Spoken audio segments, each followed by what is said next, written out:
માતાજી, જય ભુવનેશ્વરી।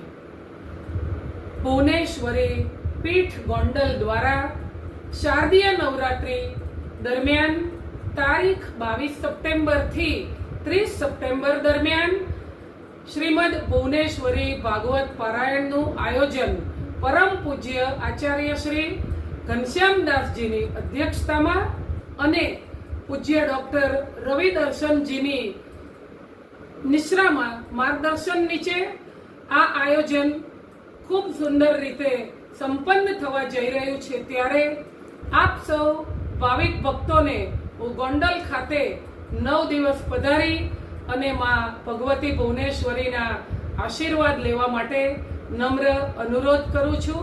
અમે સૌ સહપરિવાર ગોંડલ આ પારાયણનું રસપાન કરવા માટે જવાના છીએ। આપ સૌ આવો છો ને? આવો સૌ સાથે મળી માં ભગવતી ભુવનેશ્વરીના ગુણગાન ગાઈએ। જય માતાજી, જય ભુવનેશ્વરી।